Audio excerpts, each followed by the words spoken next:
हाँ, हो गई ना 9 बजे स्टार्ट क्लास। चिंता, मैंने बोला था 9 बजे कर दूंगा, तो देखो एग्जैक्टली 9 बजे मैंने स्टार्ट कर दी है। 9 बजे ना मोबाइल में, हाँ बिल्कुल 9 ही बजे हैं। कौन कौन आ गया एक बार अपना नाम लिख दो, या वैसे नाम मुझे दिख रहा है। देवराज आ गया, इंद्रपाल आ गया, नारायण आ गया, पूजा, सिद्धार्थ, जयपाल। और तुम लोगों ने बोला था हनुमान। और 2 मिनट अपन वेट कर लेते हैं, 5:09 से अपन क्लास चालू कर देंगे। जितने भी बच्चे हैं, मैंने बताया था आज से रेगुलर क्लास होगी। मेरी आवाज़ क्लियर आ रही है सबको? चैट कैसे खोलना है मैंने तुम्हें बताया था। मोबाइल की स्क्रीन पे उंगली रखोगे, नीचे 3 ऑप्शन आएंगे, तो चैट वाले ऑप्शन पे क्लिक करके नीचे लिख सकते हो। अगर किसी को बीच वाले पे ऑप्शन किया तो उसमें वो मेरे से शायद बात कर सकता है, केवल वो बच्चा। और अगर तीसरा वाले ऑप्शन पे किया तो वो हैंड राइज का मतलब है कि उसे कोई डाउट है, तो मैं उसको वो वाली लाइन एक्सप्लेन दोबारा कर दूंगा। ठीक है? और कोई, किसी से बात हुई थी तुम्हारी? गुड मॉर्निंग पूजा बेटा। और कोई?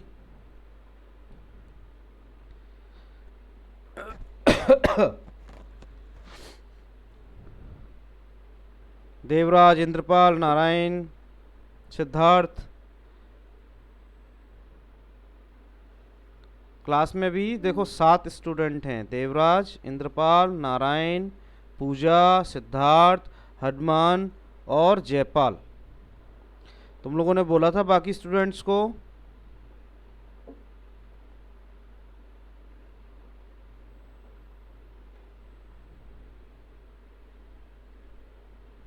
Good morning Hanuman, good morning, good morning Devraj.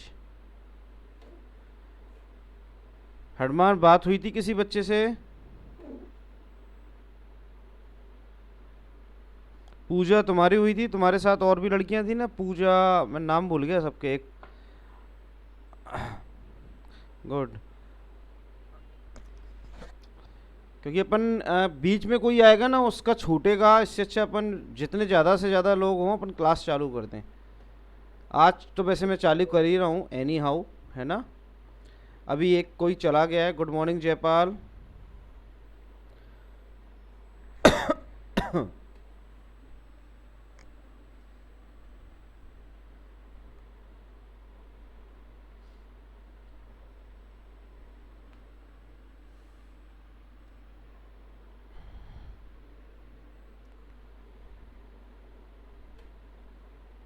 आवाज़ आ रही है ना मेरी क्लियर? एक बार चेक कर लें, दिखाई क्लियर दे रहा है कि नहीं।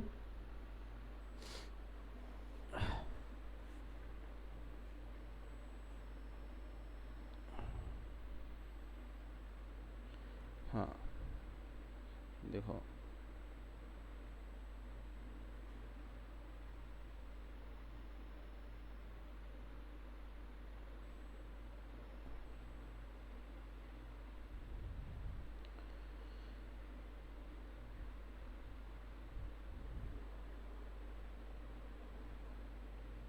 हाँ, दिख रहा है साफ? फिर अपन चालू कर देते हैं, ठीक है। आवाज़ आ रही है और दिख रहा है। ये क्लास में से अभी कौन कौन हट गया? देखो, अगर पढ़ना है ना तो बिल्कुल बने रहो क्लास में, क्योंकि इसमें तुम्हें एक्स्ट्रा टेंशन की ज़रूरत है। कोई रोकने वाला नहीं है तुम्हें कि तुम पढ़ाई कर रहे हो या नहीं कर रहे हो, ठीक है। इंद्रपाल, किसी को फ़ोन किया क्या? मोबाइल, देखो मेरी बात पहले ध्यान से सुनो। इसमें ज़्यादा टेंशन की ज़रूरत नहीं, ज़रूरत है। मोबाइल पे देखते रहना है, ईयरफोन लगा के बैठना है, जो भी डाउट हो वो पूछ लेना, ठीक है। वो कैसे पूछोगे? चैट में लिख दो। मैं जैसे ही हर पेज के बाद चैट पर आऊँगा, ठीक है। अब मैं बार बार एक्सप्लेन नहीं कर रहा हूँ आपको, अब मैं चालू कर रहा हूँ ITF, ठीक है। जो आता है अच्छी बात है, नहीं आता है तो मैं सबका नुकसान नहीं हो सकता, करने दूंगा, ठीक है। वैसे भी बहुत लेट चल रहे हैं पूरा पूरा पढ़ने के अकॉर्डिंग अपन। अब बोले सर आसपास के स्कूलों में तो कुछ नहीं हुआ, मैंने कहा अच्छे स्तर के बच्चों से अपन लेट चल रहे हैं अभी, तो अपन को कवर करना पड़ेगा धीरे धीरे। मैं मंडे से तुम्हारी फिजिक्स लगवा दूंगा, वेडनेसडे थर्सडे से केमिस्ट्री भी लगवा दूंगा, बायो भी लगवा दूंगा, लेकिन जब तक तुम भी रेगुलर हो जाओ, क्योंकि मैं तो रिपीट कर दूंगा, बाकी लोग रिपीट करते हैं या नहीं करते हैं उनको बहुत दिक्कत होती है। मैंने कल स्टार्ट किया था प्रतिलोम त्रिकोणमितीय फलन, अब ये मैं कल से आगे ही बढ़ूँगा। अच्छा, किसी ने पूछा था कि ये हमें बाद में दिखेगा कि नहीं। बिल्कुल दिखेगा, 24 घंटे में अपलोड हो जाएगा। ठीक है, कई बार तो 2 मिनट में ही हो जाता है। त्रिकोण मितीय फलन। और तुम अगर अभी अच्छे से पढ़ोगे, कल को ऑफलाइन हुआ तो भी आगे रहोगे, नहीं हुआ तो हमारा सिलेबस पीछे नहीं रहेगा। और इस बार मान के चलो कि सिलेबस को कम या ज़्यादा नहीं किया जाएगा। तुम्हारे पास जो टाइम है वो पूरा टाइम यही है ना इस बार, क्योंकि सब ऑनलाइन के लिए गवर्नमेंट के अकॉर्डिंग तैयार हैं। इसको हम बोलते हैं ITF, इनवर्स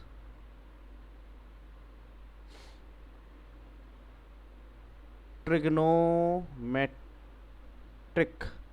फंक्शन। अब मेरी बात ध्यान से समझना, कल मैंने पढ़ाया था उसी अकॉर्डिंग पढ़ा रहा हूँ आज, और रिपीट कर रहा हूँ। कल से कुछ रिपीट नहीं होगा, आगे बढ़ेंगे। आज जो पढ़ाया मैं उसके आगे पढ़ूंगा। जो भी क्वेश्चन मैं पूछूंगा, जो मैं किताब में तुम्हारे मैं बता दूंगा, वो मुझे तुम्हें व्हाट्सअप करने हैं।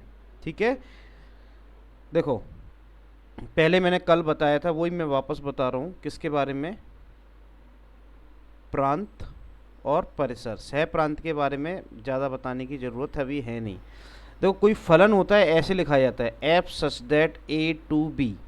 ए को हम बोलते हैं प्रांत और बी को बोलते हैं सह प्रांत। मतलब कोई क्वेश्चन ऐसे दिया जाता है F such that R2N fx बराबर 1/x-2, तो ये इसने प्रांत दे दिया, ये गलत लिखा हुआ है R माइनस। इसको मुझे क्या लिखना पड़ेगा, मैं वापस रिपीट कर दूंगा। अभी क्या लिखना पड़ेगा ऐसा, इसको क्वेश्चन में ही मुझे ऐसा लिखना पड़ेगा, आंसर तो दूर की बात है। मुझे लिखना पड़ेगा R-2 to R या N, जो भी लिखा। R-2 का मतलब ये मैंने इसका प्रांत लिखा है। ठीक है, अब जैसे मैंने पूछा प्रांत निकालना है मुझे, तो मुझे एक क्वेश्चन लिखा fx बराबर 1/x-2 का प्रांत ज्ञात करो। प्रांत का मतलब होता है डोमेन, यानी कि डिनोमिनेटर में 0 नहीं आना चाहिए, यानी x-2 की वैल्यू क्या नहीं होनी चाहिए, 0। हर में 0 नहीं आना चाहिए, क्यों? क्योंकि 0 का किसी में भी भाग देते हैं तो अनंत आता है। तो x की वैल्यू क्या नहीं होनी चाहिए, 2। तो प्रांत क्या हो गया इसका, प्रांत हो गया R-2। अब ऐसा नहीं कि मैं ये एग्जाम्पल दे रहा हूँ तो यही लेना है, और आज कुछ और अलग एग्जाम्पल भी ले लेते हैं। मैं लिखा fx बराबर अंडर रूट में x² + 7x + 12। अब ये अपरिभाषित कब होगा, ये देखो, ये अपरिभाषित कब होगा, जब अंडर रूट के अंदर ऋणात्मक संख्याएं, नेगेटिव नंबर आए। यानी कि प्रांत ज्ञात करने के लिए क्या जरूरी है कि x² + 7x + 12 की वैल्यू 0 या 0 से बड़ी हो। क्यों? क्योंकि अगर ये वैल्यू 0 से छोटी हो गई तो ये अपरिभाषित हो जाएगा। कैसा हो जाएगा? अपरिभाषित। तो अपरिभाषित का मतलब 0 से छोटी ऋणात्मक, और अंडर रूट के अंदर ऋणात्मक संख्याएं क्या होती हैं, 11वीं क्लास में तुम पढ़ चुके हो, इसको बोलते हैं आयोटा। क्या? आयोटा। काल्पनिक नंबर, कॉम्प्लेक्स नंबर वाले चैप्टर में अपन ने पढ़ा था।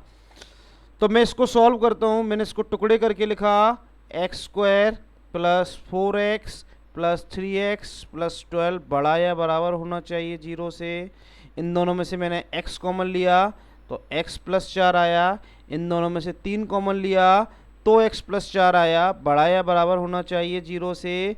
तो एक ब्रैकेट में आ गया x + 4, एक ब्रैकेट में आ गया x + 3 > 0 होना चाहिए। अब मैं एक तुमसे सिंपल सा पूछ रहा हूँ, अगर ये बराबर होता, x + 4 बराबर 0 होता और एक x + 3 बराबर 0 होता, तो हमारे पास क्या आंसर आते, -4 और -3। लेकिन इन दोनों का गुणनफल धनात्मक होना चाहिए। दो संख्याओं का गुणनफल धनात्मक कब होता है? जब दोनों ऋणात्मक हो या दोनों धनात्मक हो। मतलब या तो संख्या -4 से छोटी हो या तो छोटी संख्या से छोटी हो। जैसे मान लो -5 होती तो -5 + 1 -1, -5 + 3 -2, -1 × -2 +2 जीरो से बड़ा हो जाता। या बड़ी संख्या से बड़ी हो, -3 से बड़ी हो, मान लो 0 हो, 0 लूंगा तो दोनों संख्याएं धनात्मक होंगी। यानी इसका प्रांत क्या हुआ, प्रांत हुआ जब x, प्रांत क्या होगा, -∞ से -4 के बीच 0 पॉसिबल है तो बड़ा ब्रैकेट ले लो, यूनियन -3 से इन्फिनिटी। तो कैसे समझ में आएगा, बिल्कुल ठीक, मैं रिपीट करता हूँ, बिल्कुल ऐसे ही करना है। जिसने कोई डाउट है ना तो ऐसे ही करना है। किसी ने पूछा मेरे से ITF मैथ्स में, किसी ने को कुछ पूछना है चैट में मैसेज कर दो। हाँ देवराज, देवराज, देवराज थोड़ा जोर से बोलो फोन के पास।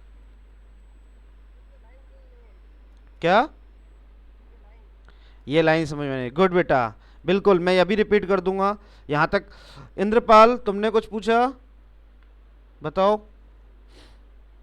हाँ इंद्रपाल बोलो। गुड बेटा, ऐसे ही, ठीक है, ऐसे ही करना है, समझ गए ना। अभी मैं ये रिपीट करता हूँ, ठीक, थैंक यू।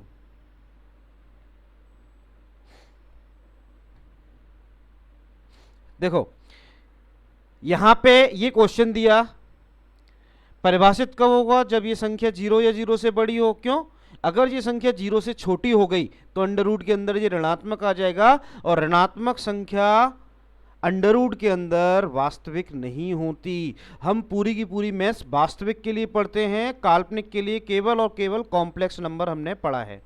ठीक है, अब मैं दूसरे कलर को ले लेता हूं पहले।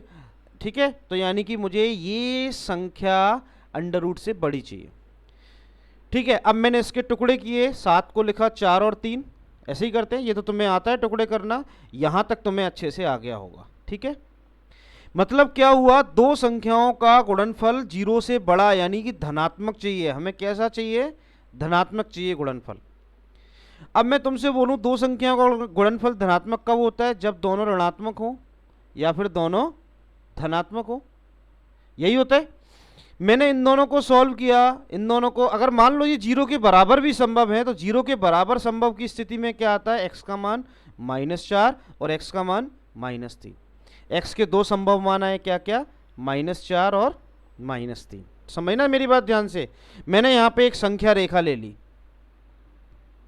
ठीक है, यहाँ पे लिया, मान लो अपने पास, इसको सीधा कर दूं मैं, चलो कोई बात नहीं, संख्या रेखा मैंने इस तरीके से ली। ठीक है, मैंने संख्या रेखा ले ली। अब इस पे मैंने यहाँ लिखा, मान लो यहाँ 0 है, यहाँ -3 है, यहाँ -4 है, यहाँ माइनस अनंत है। ये शायद बेटा मेरे पीछे छुप गया होगा, है ना, मैं और कहीं लिखता हूँ इसको, इसको मैं और कहीं लिखता हूँ, एक सेकेंड।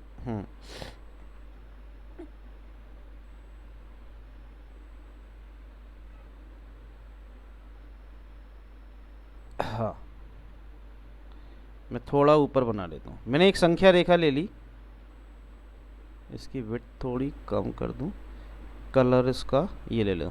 मैंने एक संख्या रेखा ले ली ये, ठीक है। अपना पेन लिया, मानो यहाँ पर 0 है, यहाँ प्लस अनंत है, यहाँ माइनस अनंत है, यहाँ पर मान लो -4 है, यहाँ -3 है। ये दो ही संख्या मिली थी। अब मुझे इन दोनों संख्याओं से जो संख्या लेनी है x की, या तो मुझे इससे छोटी लेनी है। क्यों, क्योंकि अगर मैं -4 से छोटी लूंगा, मान लो मैंने -10 लिखा, यहाँ पे लिख के देखो, मान लो मैंने x का मान -10 लिया, -10 + 4 इंटू -10 + 3, यहाँ से आया -6 इंटू -7, क्या आया, प्लस का 42, धनात्मक चाहिए थी, 0 से बड़ा है।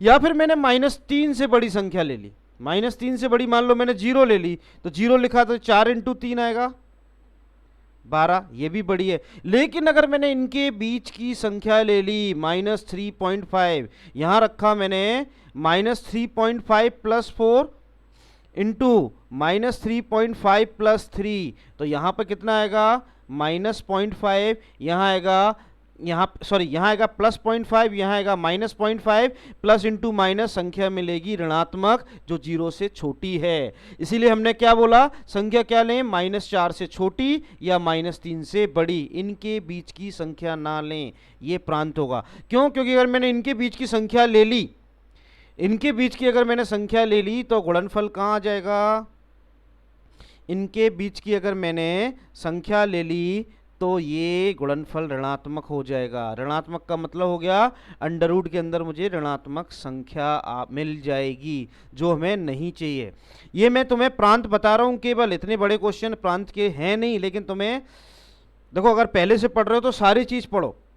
किताब में तो बहुत सिंपल क्वेश्चन है। आज की ही क्लास के बाद तुम एनसीईआरटी लेके बैठ जाना, अपनी 12th की क्लास लेके बैठ जाना, या नेट से डाउनलोड कर लेना अगर किताब ना हो, उसमें तुम्हें समझ में आ जाएंगे क्वेश्चन बहुत सिंपल हैं। अभी किसी को कोई डाउट मैसेज करो या फिर चैट में पूछना हो तो पूछ लो। मैं सिंपल क्वेश्चन में भी अपन पहुंच रहे हैं त्रिकोणमिति की तरफ, ठीक है। त्रिकोणमिति में इसको कैसे जोड़ना है वो समझना है, ठीक है। क्लास में लगातार बने रहो। देवराज, इंद्रपाल, पूजा जो पढ़ने आए हैं, जो पढ़ना नहीं है तो वो अभी जैसे क्लास में 1-2 कम हो गए, ज़्यादा हो गए, ये नहीं कर रहे हैं, तुम्हें तो पढ़ना ही पड़ेगा। कोई तुम कोचिंग नहीं पढ़ रहे हो, स्कूल में पढ़ रहे हो, ठीक है ना। मैं अब इसको त्रिकोणमिति पे लगाता हूँ। समझ में आया? चैट पे लिख दो, ठीक है। मैं आगे बढ़ता हूँ, और जिसको जहाँ डाउट हो बिल्कुल जैसे अभी देवराज ने, इंद्रपाल ने क्वेश्चन पूछे थे, ऐसे पूछ सकते हो, ठीक है। नेक्स्ट, अभी तो हम क्या पढ़ रहे हैं, अब नेक्स्ट पेज पे चलते हैं। अब मैं बात करूंगा किसकी, त्रिकोणमितीय फलन की। किसकी? Trigonometric function. ये तो मैं 11th क्लास में मैंने पढ़ाया है, ठीक है। पहले मैं 2-3 चीज़ें बना लूँ उसको समझने के लिए। संख्या रेखा, एक्स एक्सिस और वाई एक्सिस, ठीक है।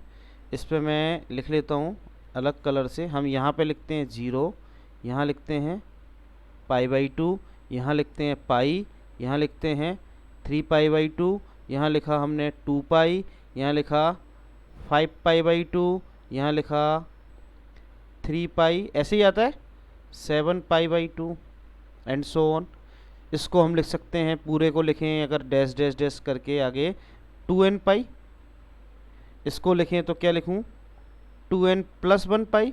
क्यों लिख रहा हूँ ऐसा? क्योंकि यहाँ सम संख्याओं के गुणांक आ रहे हैं या विषम के आ रहे हैं। यहाँ पे आ रहा है π/2, 5π/2, तो मैं क्या लिखूँ इसको, क्या लिखूँ इसको, π/2 तो चलो आना है, साथ में क्या लिखूँ इसका व्यापक हल क्या लिखूँ, ये लिख दूँ 4n+1। अगर n की वैल्यू 0 होगी तो π/2, 1 होगी तो 5π/2, 2 होगी तो 9π/2। ऐसे ही मैं यहाँ लिख देता हूँ क्या, 4n+3π/2। n की वैल्यू 0 होगी तो 3π/2। ऐसे ही मैं इन सभी कंडीशन में n की वैल्यू स्टार्ट है 0, 1, 2 से लेकर इन्फिनिट, होल नंबर्स, पूर्णांक संख्याएं। और क्या पढ़ा है हमने, हमने पढ़ा है जो संख्या यहाँ पर 0 होती है वो यहाँ भी 0 होती है, जो संख्या यहाँ 1 होती है वो संख्या यहाँ -1 होती है, जो संख्या यहाँ अनंत होती है वही संख्या यहाँ माइनस अनंत होती है। मैंने कल भी बताया था अगर साइन 0 की वैल्यू 0 है तो साइन 180 की भी 0 होगी। कॉस 0 की वैल्यू 1 है तो कॉस 180 की -1 होगी। tan 90 की वैल्यू अनंत है, सॉरी tan 0 की वैल्यू तो 0 ही होती है तो यहाँ भी 0 होगी। cot 0 की वैल्यू अनंत है तो यहाँ पर माइनस अनंत होगी। ऐसे ही यहाँ पर जो वैल्यू 0, 1 और अनंत हैं उसके रिस्पेक्टिवली 0, -1 और माइनस अनंत होंगी। यहाँ हमने पढ़ा है सभी वैल्यू पॉजिटिव। यहाँ हमने पढ़ा है साइन और साइन का उल्टा कॉसेक पॉजिटिव। यहाँ पढ़ा है tan और cot पॉजिटिव, और यहाँ पर पढ़ा है कॉस और सेक पॉजिटिव। थोड़ा बड़ा लिखूंगा बच्चों, ये तो तुमने पढ़ा है पहले इसलिए मैंने ऐसे लिखा है, ठीक है। दूसरा मैं यहाँ पर एक और चीज़ तुम्हें पूछना चाह रहा हूँ, पूछना क्या चाह रहा हूँ ये तुम्हें आती होगी, मैं इसको ले लेता हूँ जो तुमने मान याद किए हैं, केवल और केवल मैं 0 और 90 डिग्री के मान लिख रहा हूँ। क्यों? क्योंकि मैं, ये क्लियर दिखेगा नहीं शायद, मैं और कोई कलर ले लेता हूँ, ये ले लेता हूँ। त्रिकोणमितीय अनुपात कौन कौन से पढ़े हैं? साइन, कॉस, टेन, कॉट, सेक और कॉसेक। केवल 2 मान लिख रहा हूँ, 0 और 90, क्योंकि यही मान होते हैं 0 से 90 के बीच में। वही मान सभी, किसी चतुर्थांश में धनात्मक, किसी में ऋणात्मक। साइन 0 की वैल्यू 0, साइन 90 की 1, कॉस 0 की 1, यहाँ 0, टेन की 0, इन्फिनिटी, कॉट की इन्फिनिटी 0। मैं बाकी मान नहीं लिख रहा हूँ, 10th क्लास का है, सबको आता है। सेक 0 की वैल्यू 1, 90 की अनंत, और यहाँ अनंत और 0। ठीक है, अब हम पढ़ते हैं प्रतिलोम त्रिकोणमितीय फलन, जो हमारे हैं प्रतिलोम त्रिकोणमितीय फलन। कौन कौन से हैं हमारे प्रतिलोम त्रिकोणमितीय फलन? हैं, सॉरी, त्रिकोणमितीय फलन fx बराबर साइन x या fx बराबर कॉस x या fx बराबर टेन x या fx बराबर कॉट x या fx बराबर सेक x या fx बराबर कॉसेक x। ठीक है, बात करते हैं प्रांत और परिसर की।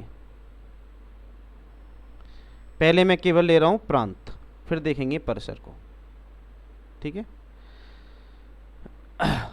केवल प्रांत, अब मेरी बात ध्यान से समझना, केवल प्रांत सब उपयोग में नहीं लेंगे, हम उपयोग में लेंगे साथ में डोमेन। मैंने बताया प्रांत क्या होता है? x का वह मान जिस पर फलन परिभाषित हो, x का मान, इसका। परिसर की बात बाद में करेंगे, वो fx का मान होता है, x का मान। x का मान का मतलब कौन? साइन में 0 से लेके 90 तक कहीं पर भी अनंत आता है क्या? नहीं आता। यानी यहां अनंत नहीं आता तो फिर कहीं भी नहीं आता होगा। क्यों? क्योंकि यहां धनात्मक है, यहां धनात्मक है, यही संख्या यहां ऋणात्मक, यहां ऋणात्मक, यानी कि अनंत संभव नहीं है। इसीलिए साइन x का प्रांत हो गया r, या फिर माइनस अनंत से अनंत के बीच। मेरी बात समझ में आई? साइन x का प्रांत क्या हो गया? r या माइनस अनंत से अनंत के बीच। कॉस की बात करते हैं, कॉस में कहीं अनंत आता है क्या? नहीं आता। इसीलिए यहाँ पे क्या, r का मतलब रियल नंबर, वास्तविक संख्या है, माइनस अनंत से अनंत। टेन में अनंत आता है क्या? बिल्कुल। कहाँ पर? 90 पे। जो वैल्यू 90 पर परिभाषित है वो यहाँ पर माइनस अनंत आती है। यही पढ़ाया ना मैंने, जो वैल्यू यहाँ अनंत है वो वैल्यू यहाँ माइनस अनंत है। यानी 10 के प्रांत में से ये लाइन हट जाएगी। क्या आएगा? क्या लिखूं मैं? ऐसे लिख दूं, r minus pi by 2, 3 pi by 2, 5 pi by 2, 7 pi by 2। इससे अच्छा सबको क्या लिख दूं? 2n plus 1 pi by 2। मतलब r की वैल्यू, अगर n की वैल्यू में 0 लूंगा तो पाई बाई 2, 1 लूंगा तो 3 पाई बाई 2, 2 n हमेशा ध्यान रखना क्या है? 0, 1, 2, 3 से लेकर अनंत तक पूर्णांक, सॉरी पूर्ण संख्याएं, होल नंबर्स। कॉट की बात करें, कॉट में अनंत कहाँ होता है? यहाँ पर 0 पर। और जो वैल्यू 0 पर अनंत होती है वो यहाँ भी अनंत होगी इस पूरी लाइन पे। तो मैं क्या करूं? r माइनस 0, पाई, 2 पाई, 3 पाई, तो क्या लिख दूं? r माइनस n पाई। सेक की बात करूं, सेक किसकी तरीके से चलेगा? 90 पर परिभाषित होता है, यहां पर पाई बाई 2 पर। कहां पर होता है? पाई बाई 2 पर। और जो वैल्यू पाई बाई 2 पर परिभाषित है वो इस पूरी एक्सिस पर, पूरी अक्ष पर, यानी किसकी तरह चलेगा? 10 की तरह। जो 10 में था वो यहां भी आएगा। क्या? r minus 2n plus 1 pi by 2। और कॉसेक की बात करें तो कॉसेक में अनंत कहाँ आएगा? 0 पर। 0 पर यानी कि 0 पाई, 2 पाई, 3 पाई। तो क्या लिख दूं मैं? r माइनस n पाई।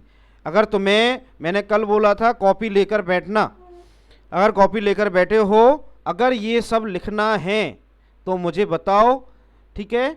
चैट में बताओ, या फिर मुझे अब जो अभी जैसे विंग किया था, हाथ उठाया था, वैसे पूछ लो। जैसे भी पूछना हो मेरे से पूछ सकते हो। समझ में आया तो चैट में यस लिखो, मैं आगे बढ़ूं अपने पास। ऑनलाइन में अगर ड्रॉबैक मान लो तो यही है कि आप मेरे से ऐसे ही पूछ सकते हो, ठीक है। और अगर इसको पॉजिटिव वे में लोगे तो ये ऑफलाइन की तरह है सब कुछ। बस सामने वाला स्टूडेंट पढ़ने वाला होना चाहिए, उसकी इच्छा होनी चाहिए पढ़ने की। बस मैं तुम्हें इसमें डांट नहीं सकता, मुझे नहीं पता आप पढ़ भी रहे हो या डायरेक्ट। जो पढ़ने वाले हैं वो खुद ही पढ़ेंगे जिनको खुद की चिंता है। बस इसमें ये हो गया है। बताओ भाई, ये समझ में आया तो यस लिखो, आगे बढ़ूं। गुड हटमान, बिल्कुल नारायण। ऐसे तुम्हें मुझे बताते रहना पड़ेगा, ठीक है ना। आगे बढ़े। कौन रह गया, किसका रिप्लाई नहीं आया? हाँ भाई, तेरा नहीं आया देवराज। आगे बढ़ रहा हूं मैं, है ना, ये मैंने कल भी बताया था। और अब ये 24 घंटे में अपलोड भी हो जाएगा। अब से क्लास में मैं आगे पढ़ाऊंगा, ठीक है ना। नेक्स्ट क्लास में मैंने जो आज पढ़ाया है उसका आगे पढ़ाऊंगा, ठीक है। आगे चलते हैं। देखो अब बात करते हैं परिसर की। ये वैसे मैंने 11th में भी पढ़ाया होगा तुम्हें, क्योंकि अभी हम प्रतिलोम त्रिकोणमितीय फलन नहीं, क्या पढ़ रहे हैं, त्रिकोणमितीय फलन, जो 11th का भाग है। लेकिन ये 12th के लिए आना बहुत ज़रूरी है। इसको हम बोलते हैं रेंज। एक लाइन और ले लेते हैं जिससे मिक्स ना करे ये, ठीक है। रेंज की बात करते हैं। रेंज किसकी वैल्यू होती है, एफ एक्स की। किसकी होती है, एफ एक्स की। अब सुनो ध्यान से, साइन की वैल्यू, मैं यहां पर एक संख्या रेखा, इसको थोड़ा ऊपर कर रहा हूं मैं, है ना, इसको थोड़ा ऊपर कर रहा हूं जिससे क्या हो, देखने में दिक्कत ना आए तुम्हें आगे का। हाँ, साइन एक्स की वैल्यू हमने कहां से कहां तक पढ़ी है। एक संख्या रेखा बना लेते हैं, मैंने ये समझने के लिए बना ली। यहां पर हम लेते हैं, मैंने यहां लिख लिया, मान लो 0 है, यहां -1, यहाँ 1, यहाँ अनंत, यहाँ माइनस अनंत। साइन की वैल्यू हमने 0 से 1 तक पढ़ी है।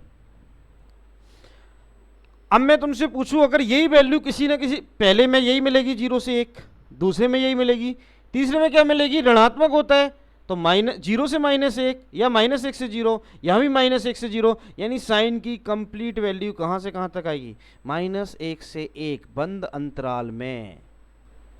मतलब अगर मैं साइन का कोई भी मान लेता हूं तो वो -1 से 1 के बीच में आएगा। सिमिलरली कॉस की वैल्यू 1 से 0 या 0 से 1 पड़ी है, यानी यहाँ पे 0 से 1 मिलेगी, यहाँ -1 से 0, यहाँ -1 से 0, यहाँ पर 0 से 1, यानी साइन के साथ भी बंद अंतराल में -1 से 1, कॉस के साथ सॉरी। टेन में देखा हमने 0 से लेके अनंत तक है सारी, यानी ऋणात्मक होगी तो पूरी आ जाएंगी।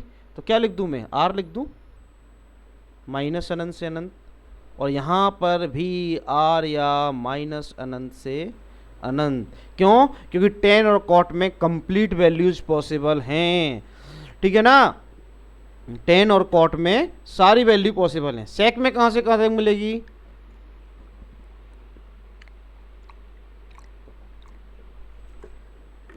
देखो सेक में कहाँ से कहाँ तक मिलेगी,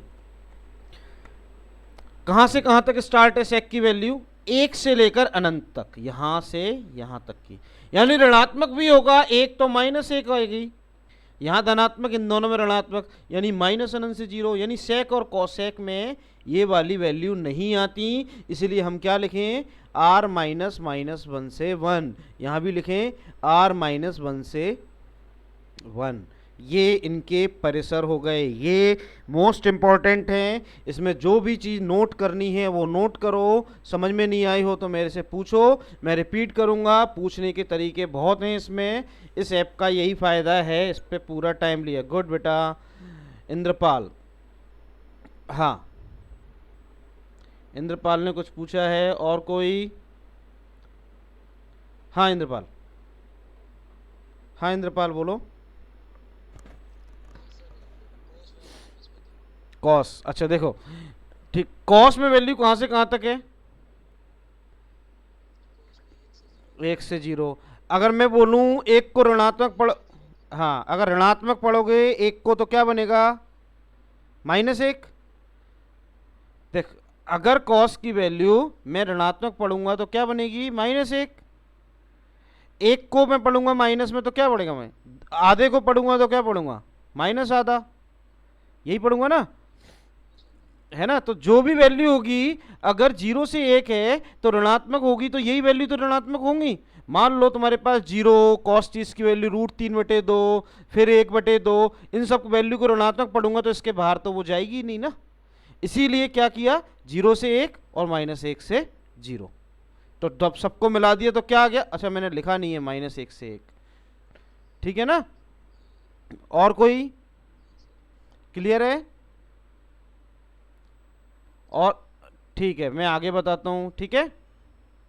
अभी क्लास में से कौन हटा है, ये मत करो बेटा, जो आए हो कम से कम वो तो पढ़ो। क्यों, क्योंकि अब मैं जो बता रहा हूं वो 12th का है, ये तो 11th में था, लेकिन ये समझना जरूरी था, ठीक है।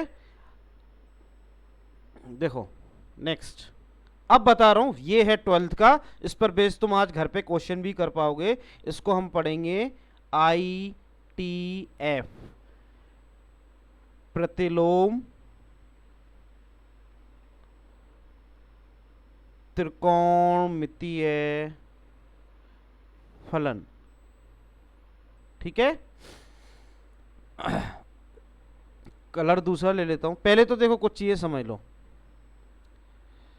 पहले तो अपन ऐसा कलर लेते हैं जो क्लियर विजिबल हो। देखो अब समझना ध्यान से, ये 12th का सबसे इंपॉर्टेंट चैप्टर है। मैंने ये क्यों पढ़ाया तुम्हारी किताब का दूसरा, क्यों, क्योंकि हमें सबसे जल्दी खत्म करना है अवकलन समाकलन, और उसको समझने के लिए सबसे ज्यादा जरूरत पड़ती है इस टॉपिक की, ठीक है। तो मैंने लिखा fx बराबर, अब मैं लिखूंगा साइन इनवर्स x, या फिर कॉस इनवर्स x, या फिर टेन इनवर्स x, या कॉट इनवर्स। अब हमारे दिमाग में आता है ये है क्या एक्चुअल।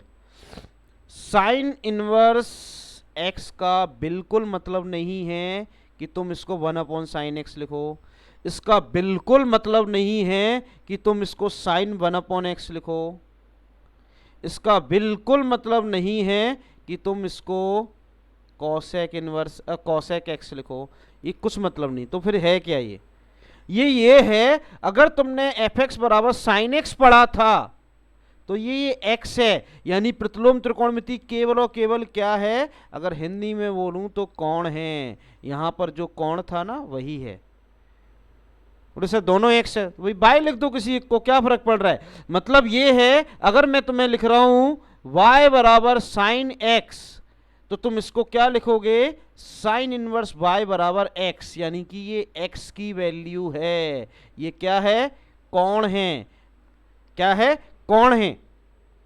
अब इसका मतलब क्या हुआ, अब मेरी बात ध्यान से समझना। अभी हमने क्या लिखा, fx बराबर साइन इनवर्स x, और पहले लिखा था fx बराबर साइन x। अब मेरी बात ध्यान से समझना, परिसर क्या थी, fx की वैल्यू ये थी, परिसर परिसर यही थी। x की वैल्यू तो क्या होती है, प्रांत, पहले ये था। अब क्या होगा, अब मेरी बात ध्यान से समझना, मैंने साइन इनवर्स को यहां पहुंचा दिया, अब मैं x की वैल्यू लिखूंगा, यानी जो पहले परिसर था अब वो क्या बन जाएगा, प्रांत। यानी प्रतिलोम त्रिकोणमिति में त्रिकोणमिति का परिसर इसका प्रांत होता है। कैसे, उसको समझना, पूरा चैप्टर इसी पर बेस्ड है। नहीं आएगा समझ में, मैं रिपीट करूंगा। देखो मैं यहाँ पे संख्या रेखा वही ले लेता हूँ अपनी, मुझे किस किस चीज़ की ज़रूरत पड़ेगी, पहले मैं लाइनें बना के रख लेता हूँ।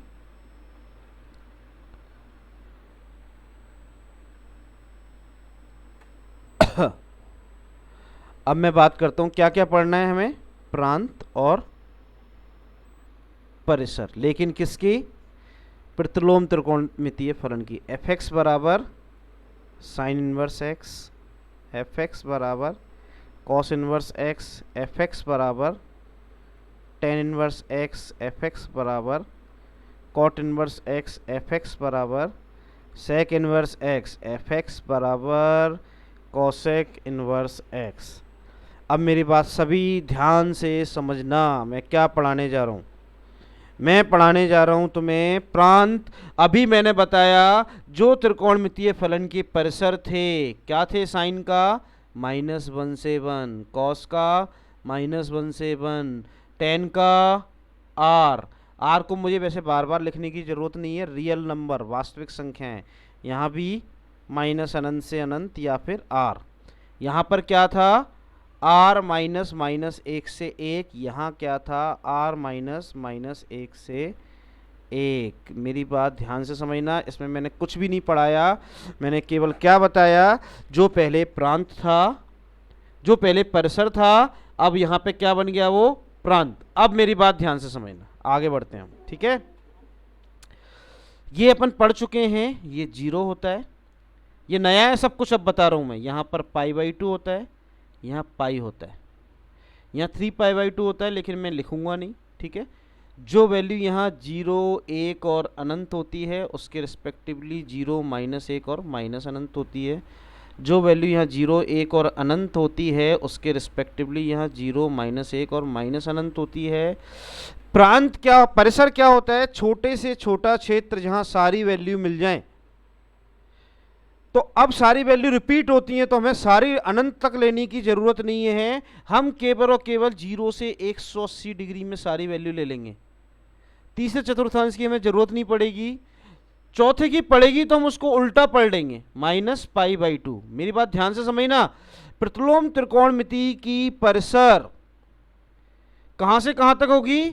-π/2 से लेके पाई के बीच में आ जाएगी। तीसरे चतुर्थांश की हमें जरूरत ही नहीं पड़ेगी। जो भी मान है -90 से 90 के -90 से पाई के बीच में मिल जाएंगे।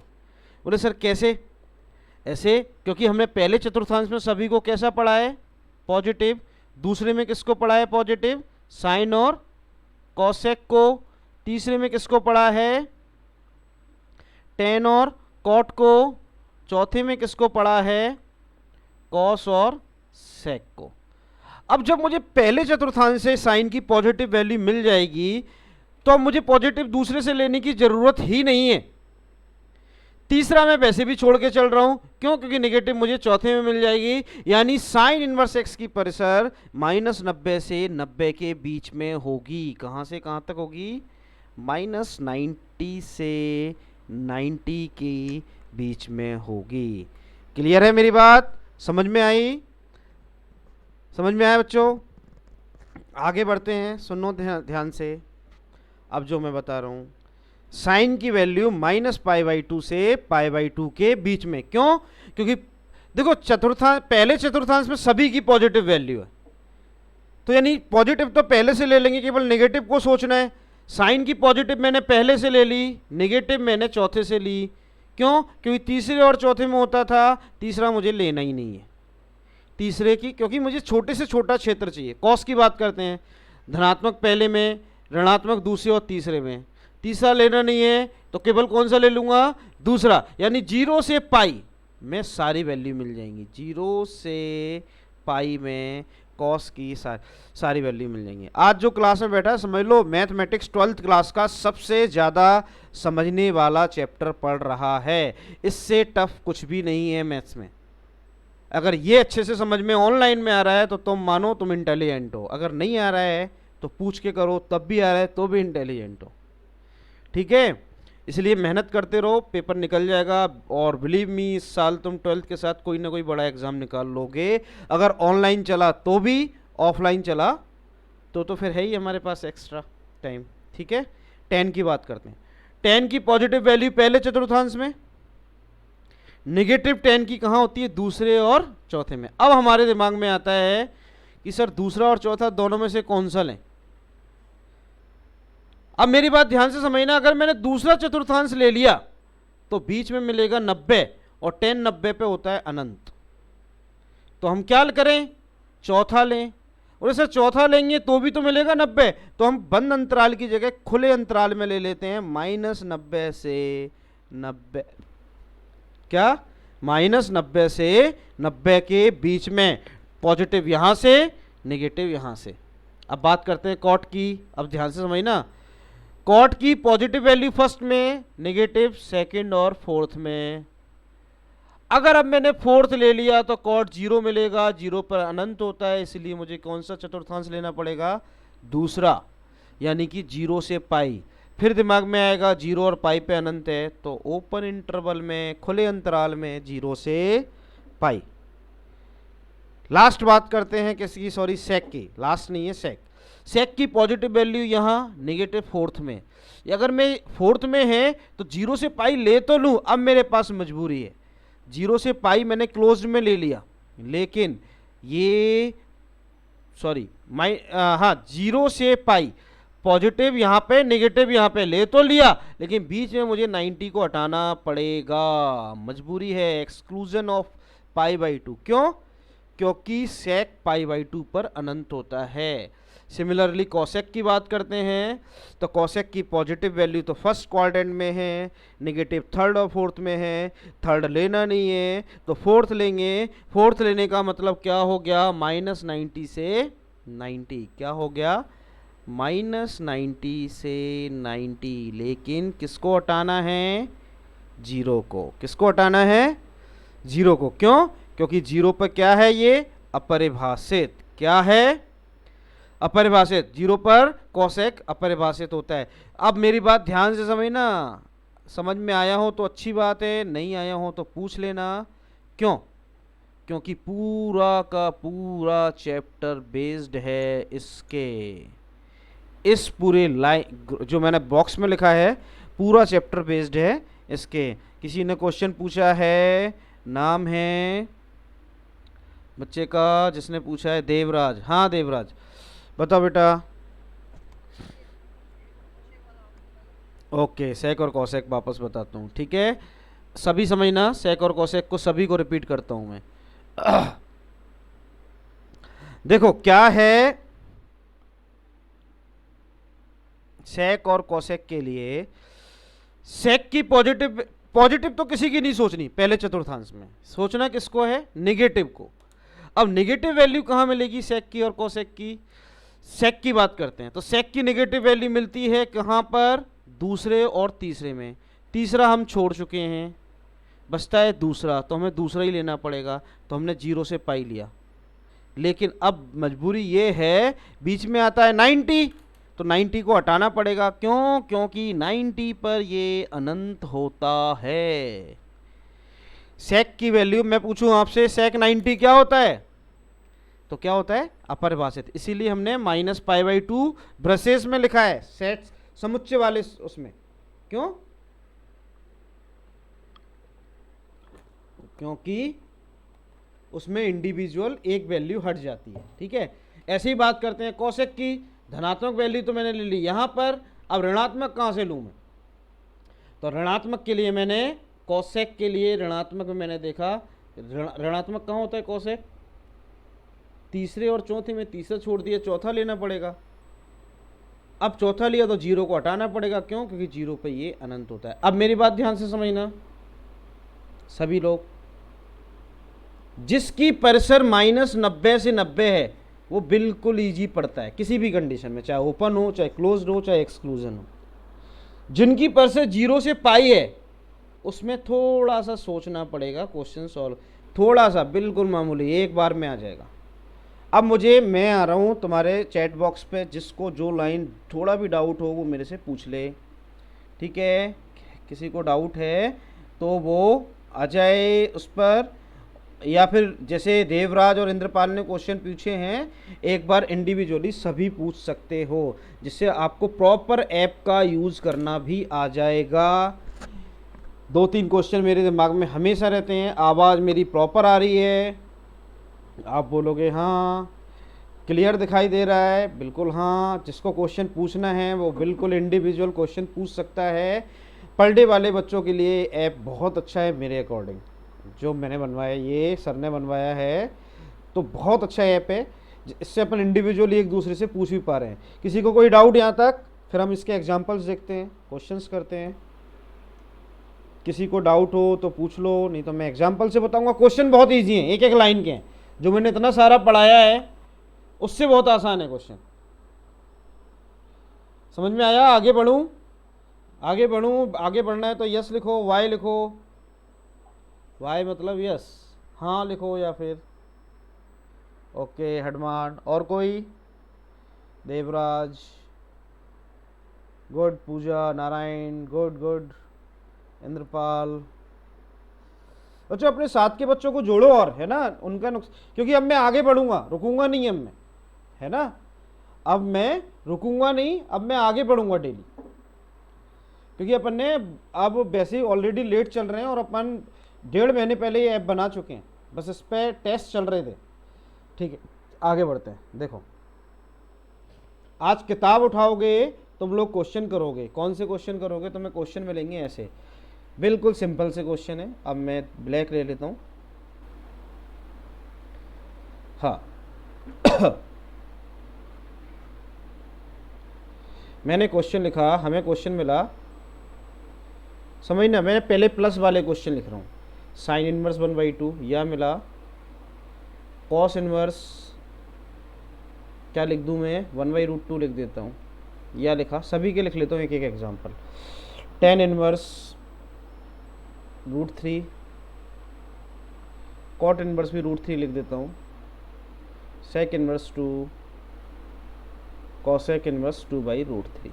मैंने वही त्रिकोणमितीय अनुपात लिखे हैं जो हमें याद है। अब मैं पूछता हूँ साइन में 1/2 किस पर होता है? ये सॉल्यूशन है, एक लाइन का 1 नंबर का क्वेश्चन। अब तुम्हें पता होना चाहिए साइन में 1/2 30 डिग्री पर होता है। ठीक है, उसको रेडियन में लिखना है हमेशा, यहाँ भले 30 डिग्री लिख दो। इनकी परिसर पता होनी चाहिए। मैं तुम्हारे प्रैक्टिस के लिए यहाँ पर लिख रहा हूँ, साइन की परिसर होती है -90 से 90, ये तुम्हें याद होनी चाहिए। टेन की परिसर होती है -90 से 90, और इसी क्रम में इसलिए लिख रहा हूँ क्योंकि तुम्हें पता होना चाहिए -90 से 90 किसकी है, और 0 को छोड़ के। यही है इन तीनों की। पहले इनको ही सॉल्व करते हैं। क्या 30 डिग्री -90 से 90 के बीच आता है? बिल्कुल आता है। तो हमारा आंसर आ गया 30 डिग्री, लेकिन डिग्री में कभी भी नहीं लिखना। 30 × π/180 π/6 हमारा आंसर 1 नंबर आ जाएगा इतना करने पर। कॉस में 1/√2 किस पर होता है? कॉस को बाद में करेंगे। टेन में √3 किस पर होता है? टेन में √3 होता है 60 डिग्री पर, जिसको हम बोलते हैं π/3। क्या π/3 -90 से 90 के बीच में होता है? बिल्कुल होता है। तो हमारा आंसर आ गया π/3। कॉट की बात करें, कॉट में √3 किस पर होता है? मैंने लिखा, कॉट अभी नहीं कर रहे हैं, पहले ये करते हैं कॉसेक। कॉसेक में 2/√3 किस पर होता है? जहाँ साइन में √3/2 यानी 60 डिग्री, तो कॉसेक इनवर्स कॉसेक 60 को π/3, π/3 -90 से 90 के बीच में होता है। हमारा आंसर आ गया π/3। बच्चों बिल्कुल ऐसे ही क्वेश्चन आएंगे 1 नंबर के।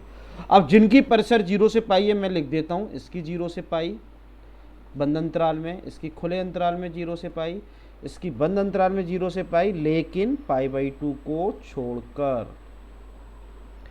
ठीक है, अब मेरी बात ध्यान से समझना। कॉस में 1/√2 कहाँ होता है? 45 पर। तो तुम लिखोगे कॉस इनवर्स कॉस π/4। π/4 क्या 0 से 180 के बीच में? बिल्कुल है। हमारा आंसर आया π/4। कॉट में √3 कहाँ होता है? 30 डिग्री पर। कॉट इनवर्स कॉट 30 डिग्री यानी π/6। तो हमारा आंसर आ गया π/6। 0 से π के बीच में, बिल्कुल है, आंसर सही है। ठीक है, सेक में 2 कहाँ होता है? सेक इनवर्स सेक 2, जहाँ पर कॉस में 1/2 60 डिग्री। तो ये तुम्हें डिग्री वगैरह तुम्हें ध्यान रखनी है, बच्चे इसमें गलती करते हैं, π/3। अच्छा, अब मेरी बात ध्यान से समझना। प्लस वालों में तो कुछ भी नहीं सोचना, चाहे किसी का भी आ जाए, सिंपल सा क्वेश्चन है। अब हम यही क्वेश्चन या और क्वेश्चन लेते हैं माइनस में, उनको ध्यान से समझना। अब मैंने क्वेश्चन लिखा, साइन इनवर्स -1/2, या दूसरा लिखा कॉस इनवर्स -1/√2, तीसरा लिखा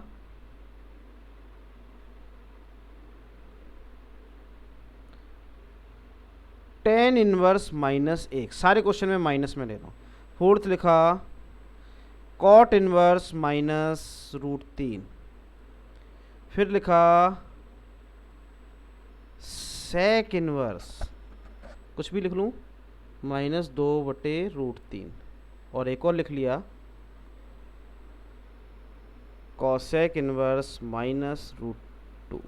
चलो फिर से मैं यहाँ लिख रहा हूँ, तो मैं ध्यान रहे इसलिए, इसकी रेंज -π/2 से π/2, रेंज मतलब परिसर, कॉस की 0 से पाई, टेन की खुले अंतराल में -π/2 से π/2, कॉट की खुले अंतराल में 0 से पाई, सेक की बंद अंतराल में 0 से पाई लेकिन -π/2, और लास्ट कॉसेक की -90 से 90 और माइनस एक्सक्लूजन ऑफ 0। ये लास्ट क्वेश्चन ये समझ में आ गए तो समझो आज की क्लास पूरी तरह सफल। अब समझना, साइन में 1/2 किस पर होता है, मैं साइन इनवर्स तो ऐसे ही लिखा, बड़ा ब्रैकेट लिया माइनस, साइन में 1/2 किस पर होता है, साइन 30 डिग्री। 30 डिग्री को मैं रेडियन में लिखने की आदत डाल लो, लास्ट क्लास से बोलता आ रहा हूँ। साइन का माइनस अंदर चला जाता है, बिल्कुल चला जाता है, साइन इनवर्स साइन -π/6। क्या -π/6 -90 से 90 के बीच में आता है, बिल्कुल आता है, ये हमारा आंसर हो गया इसका, -π/6, एक नंबर मिल गया। जिनकी परिसर 0 से -π/2 से π/2 है उसमें तो अभी भी नहीं सोचना, इसमें भी नहीं सोचना, क्या टेन इनवर्स माइनस की जगह माइनस, टेन में 1 होता है π/4 पर, टेन में भी माइनस अंदर चला जाता है, टेन इनवर्स टेन -π/4, तो हमारा आंसर आ गया -π/4, बिल्कुल ठीक है, क्योंकि ये भी -90 से 90 के बीच में है। कॉसेक में भी बिल्कुल नहीं सोचना, क्यों, क्योंकि कॉसेक में भी π/4 पर होता है, माइनस कॉसेक π/4, कॉसेक का भी माइनस अंदर चला जाता है, तो कॉसेक इनवर्स कॉसेक -π/4, तो हमारा आंसर आ गया -π/4, क्योंकि ये भी -90 से 90 के बीच में। लेकिन अब मेरी बात ध्यान से समझना, जिनकी परिसर जिनकी रेंज -π/4 से π/4 के बीच में नहीं है वहां थोड़ा सोचना है। जैसे इसमें बात करता हूं, कॉस इनवर्स कॉस 1/√2 किस पर होता है, कॉस 45 पर होता है। माइनस तो मैं बाहर ले लेता हूं, अभी इसको थोड़ा सा मिटा देता हूं, अभी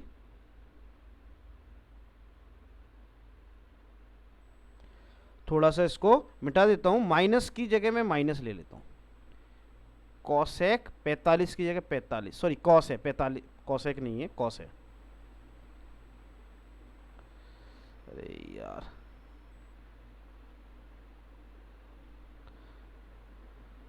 पूरा ही हटा देता हूं, दूर हो गया, कॉस π/4, क्या कॉस में माइनस अंदर जाता है और चला भी गया तो -π/4 क्या 0 से पाई के बीच में होगा, नहीं होगा।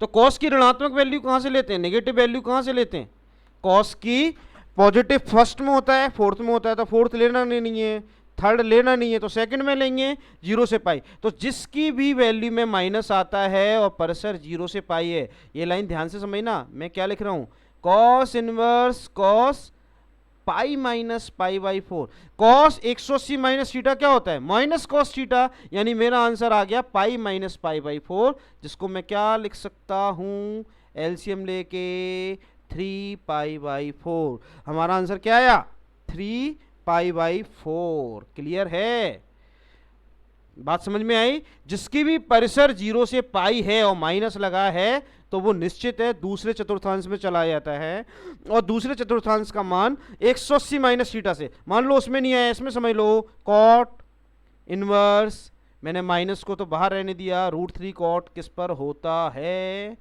कॉट 30 डिग्री पर, चलो डिग्री लिख दिया, रेडियन लिख दूंगा आगे π/6।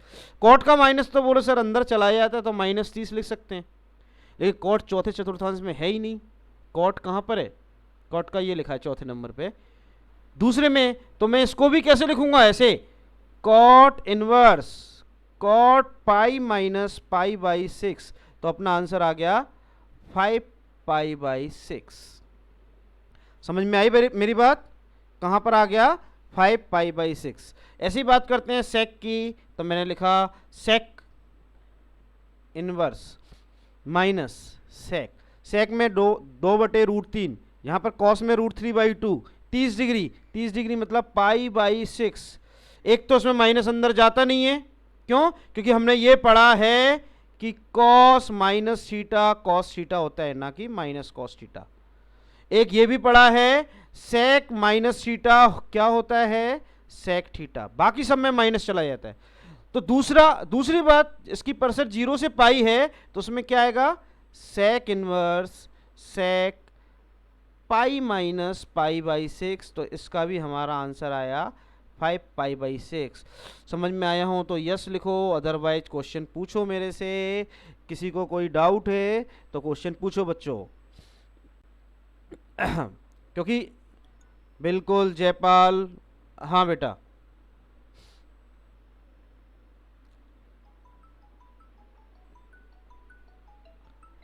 हाँ जयपाल, सेक वाला बताता हूँ। ठीक है बच्चों, सेक वाला बताता हूँ। देखो सभी को मेरी आवाज़ आ रही है? ऐसे अगर कोई पूछता है तो देखो, सेक वाले में क्या करना है, जिसकी भी परसर 0 से पाई है, सेक नहीं, जिसकी भी है 0 से पाई, जैसे ये और ये, अगर ऋणात्मक के लिए मिलता है तो हमेशा क्वेश्चन पाई माइनस हो जाता है। क्या हो जाता है? Pi minus. बात समझ में आई? अगर इनके अलावा किसी में मिलता है तो माइनस लग, जैसे इसमें मिला, देखो जैसे साइन में मिला माइनस था तो आंसर में माइनस आ गया। क्यों? क्योंकि इसकी परसेंट -90 से 90। 10 में मिला -90 से 90। कॉसेक में मिला -90 से 90, माइनस बाहर निकल गया। जिसकी भी परसेंट 0 से पाई है उसमें क्या आ जाएगा answer? Pi minus pi minus pi minus. समझ में आया बात? कौन वही ध्यान रख के उसको 180 में से हम घटा देते हैं। जयपाल समझ में आई बात? Jaipal reply me. हाँ, और कोई, किसी को कुछ पूछना हो? मैं अभी स्क्रीन पे 4-5 क्वेश्चन लिख रहा हूँ। क्यों? क्योंकि 2 मिनट बाद ये क्लास अपने आप ओवर हो जाएगी। वो तुम्हें मुझे व्हाट्सअप करने हैं, सॉल्व करके 15 मिनट में मैक्सिमम सॉल्व हो जाएंगे। ठीक है, तुम उन क्वेश्चंस को साथ में लिख लो। मैंने कल भी बोला था नोटबुक लेके बैठना, क्लास से लगातार जुड़े रहना। हाँ इंद्रपाल, हाँ इंद्रपाल, हाँ इंद्रपाल, इंद्रपाल मुझे आवाज़ नहीं आई। कोई बात नहीं, मैं क्वेश्चन लिख रहा हूं। तो मैं जो क्वेश्चन सॉल्व करने हैं, फर्स्ट मैं लिख रहा हूं 2 sine inverse -1/2 plus 3 cos inverse, minus वाले ही दे देता हूं बस, -1/√2। बोलो सर ये तो अलग क्वेश्चन हो गया। बिल्कुल नहीं हुआ, इसको अलग सॉल्व करना, इसका जो आंसर आएगा उसमें 2 का गुणा करना, फिर उसको अलग सॉल्व करना, जो आएगा उसमें 3 का गुणा करना और दोनों को जोड़ देना। दूसरा 3 tan inverse -1 plus 4 cot inverse -√3। तीसरा 3 sec inverse -√2 plus 4 cos inverse -1/√2 plus 3 tan inverse -√3। इन क्वेश्चन को सॉल्व करो। ये क्वेश्चन 7 हैं, इनको अलग अलग सॉल्व करके जोड़ना है। ठीक है, मेरी बात समझ में आई बच्चों? सभी को 1 मिनट के बाद ये क्वेश्चन लिख लो सभी कॉपी में, क्योंकि 1 मिनट के बाद ये ओवर हो जाएगी क्लास, है ना? अपने आप ऑटोमेटिक ये हट जाएगा। जिसको भी, और अपने साथ वाले बच्चों को बोलो ज़्यादा से ज़्यादा जुड़ो, ज़्यादा नुकसान नहीं करो। क्यों? क्योंकि मैं कैलकुलस स्टार्ट करूँगा, सबका छूट जाएगा, फिर वो पूछ नहीं पाएंगे मेरे से। ठीक है, हाँ इंद्रपाल, हाँ इंद्रपाल, हाँ पूछो देवराज।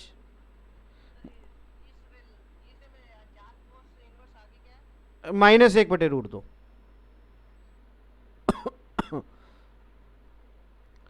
पूजा नारायण सभी को समझ में आया?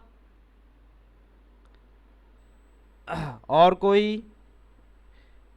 इंद्रपाल, अगर ऐसे आवाज़ नहीं आ रही हो, तुम बोलना चाह रहे हो, तो मुझे व्हाट्सअप भी कर सकते हो, ठीक है ना?